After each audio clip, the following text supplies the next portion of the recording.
दुनिया के कई देशों में कोरोना के नए वेरिएंट ओमिक्रॉन की वजह से संक्रमण बढ़ रहा है।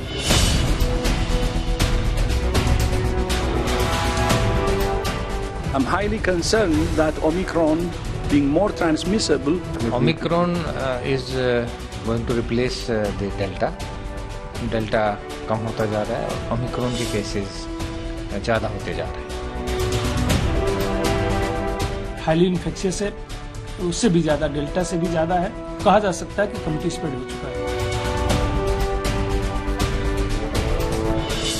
मैं आप सभी से आग्रह करूंगा कि पैनिक न करें।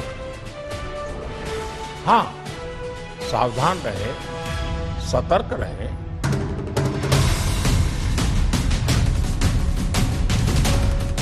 सावधानी और सतर्कता के बीच बड़े बड़े देशों में नए साल में कोरोना के नए वेरिएंट ने पैनिक की हालत कर रखी है। अमेरिका में 4 लाख से ज्यादा केस रोज आने लगे हैं। ब्रिटेन में 1 लाख से ज्यादा केस कोरोना मरीजों के आ रहे हैं। फ्रांस में 2 लाख से ज्यादा लोगों को रोज कोरोना 2022 में संक्रमित कर रहा है। स्पेन में 1.25 लाख के पार लगातार केस हर 24 घंटे में बढ़ रहे हैं। इटली में 1 लाख से ज्यादा केस हर दिन सामने आ रहे हैं। तो क्या 2019 में जो कोरोना 2020 में अल्फा बना, 2021 में डेल्टा के रूप में आया, अब 2022 में ओमिक्रॉन संक्रमण की रफ्तार, मरीजों के आंकड़े, सबका रिकॉर्ड तोड़ने जा रहा है?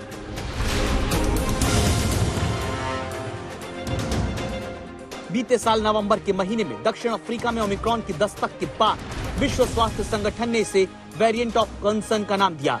वजह संक्रमण का खतरा ज्यादा होना। Right now, Delta and Omicron are twin threats that are driving up cases to record numbers, which again is leading to spikes in hospitalizations and deaths. 2020 में शुरू हुए डेल्टा के साथ 2021 के आखिरी में ओमिक्रॉन ने रेस लगानी शुरू की।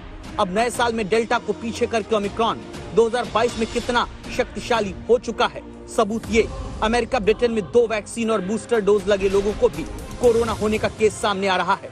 40 दिन के भीतर दुनिया के 127 देशों में ओमिक्रॉन के मामले सामने आ चुके हैं। 30 दिन के भीतर भारत के 24 से ज्यादा राज्यों में ओमिक्रॉन वेरिएंट पहुंच चुका है। 31 दिसंबर को खत्म हुए हफ्ते में भारत के भीतर पिछले हफ्ते के मुकाबले रोज के केस कई गुना बढ़े हैं।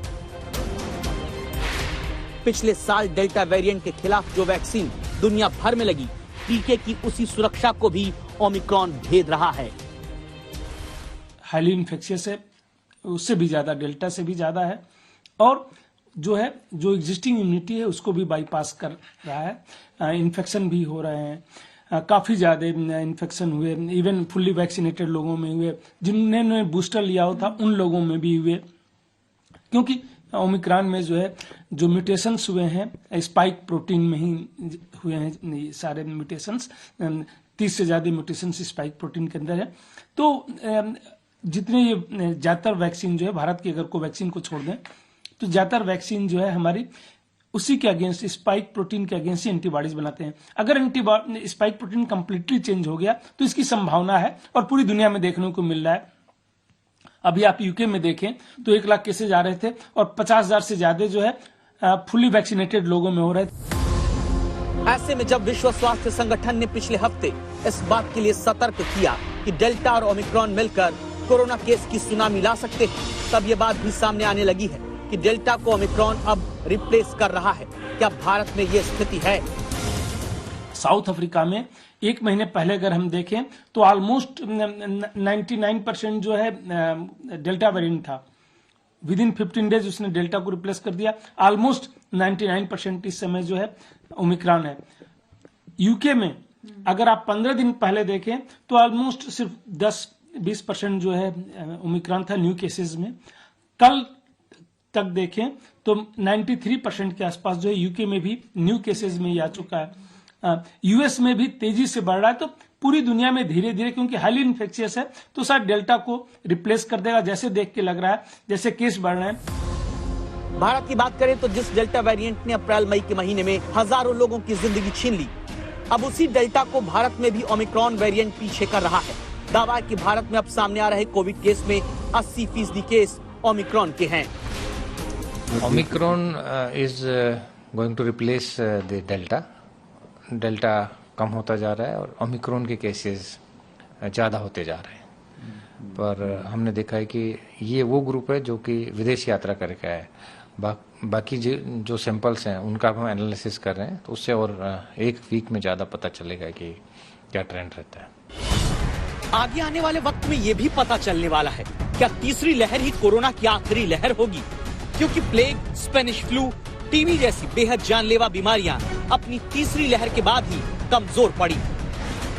क्या इसी तरह सबसे ज्यादा संक्रामक बना ओमिक्रॉन कोरोना के अंत का वेरिएंट बनेगा और 2022 कोरोना के अंत का साल होगा?